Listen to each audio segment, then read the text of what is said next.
Formal nang itinalaga ang 326 na bagong opisyal mula sa PNPA silang paglaong Class of 2026 sa isinagawang Donning of Ranks and Badge of Honor ceremony noong ika-14 ng Abril. Sa talumpating ibinigay ni Police General Jose Melencio Nartates Jr., Chief ng Philippine National Police, pinaalalahanan niya ang mga nagsipagtapos na ang kanilang suot na tsapa ay hindi simbolo ng otoridad o pribilehiyo, kundi ng accountability o pananagutan sa taong bayan.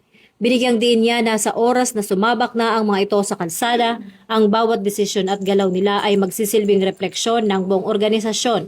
Kaya't ang hamon niya sa mga ito ay patunayan ang kanilang pangalan bilang paglaom o pag-asa sa pamamagitan ng tapat na serbisyo. Kasabay ng pagtanggap sa mga bagong opisyal, muling iginiit ni Police General Nartates ang kanyang advokasya para sa anti-hazing reforms at pagbuwag sa mga unorthodox na tradisyon sa loob ng akademya. Ang pahayag na ito ay kasunod ng napaulat na maltreatment sa ilang kadete, kung saan iniutos ng hepe na dapat ay maging agents of change ang mga bagong graduate upang tuluyang mabago ang kultura ng PNP. Bago ang kanilang deployment sa mga malalayong rehiyon at sa Special Action Force, sasailalim muna ang mga bagong opisyal sa isang compressed 45-day investigation officer's course upang matiyak na sila ay bihasa at handa sa tunay na hamon ng pagpapatupad ng batas.